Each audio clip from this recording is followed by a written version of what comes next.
খুব দুঃখের বিষয়, আজকে আমরা ঘর থেকে বের হইতে পারি না।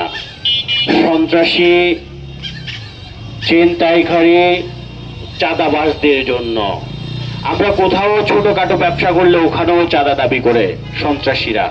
খুব দুঃখের বিষয়। আবু সালে কটেজ জোনে একটা হোটেলের ম্যানেজার হিসেবে দায়িত্বরত আছেন বলে আমি ইতিমধ্যে জেনেছি।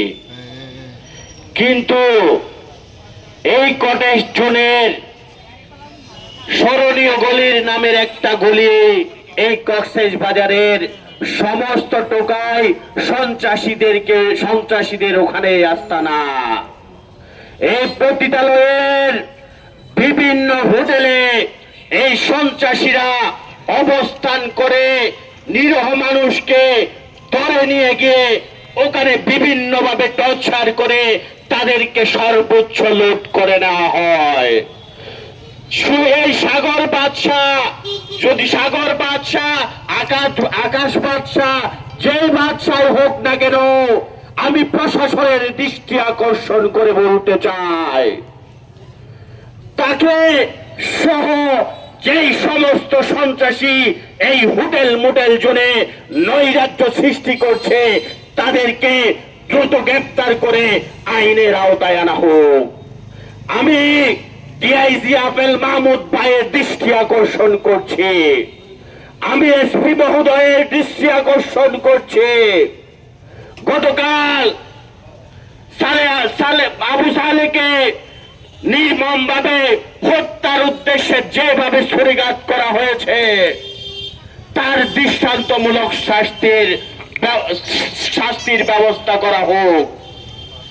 আমি প্রশাসন, আইন শৃঙ্খলা বাহিনীকে আরেকটি কথা জানিয়ে দিতে চাই যে কক্সেস বাজারের এই কটেজ জোনের সরণী গলি নামের যে 5-6টা পতিতালয় আছে সেগুলা দ্রুত আইনের মাধ্যমে বন্ধ সিলগালা করে দেওয়া হোক। বিভিন্ন টুরিস্টদেরকে ওখানে নিয়ে গিয়ে, ওখানে একটা টর্চার সেল নামের একটা জায়গা আছে, তারা বিভিন্ন টুরিস্ট দিয়ে গিয়ে ওখানে অমানবিক নির্যাতন করে বিভিন্ন মানুষ বিভিন্ন সময় খুন করা হয়েছে, সেটা আমরা দেখেছি।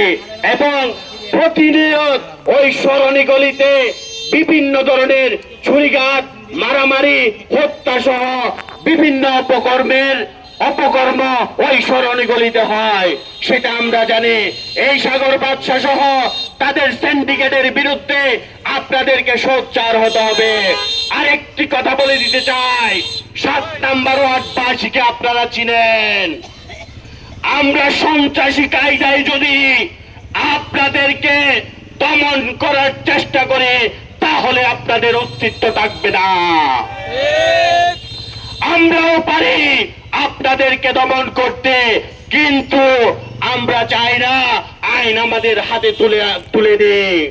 আমরা আইন শৃঙ্খলা বাহিনীকে জানিয়ে দিতে চাই, এই সাগর বাদশাকে যদি 24 ঘন্টার মধ্যে গ্রেফতার করা না হয় তাহলে তাকে আমরাই গ্রেফতার করবো এই কক্সবাজার শহর থেকে।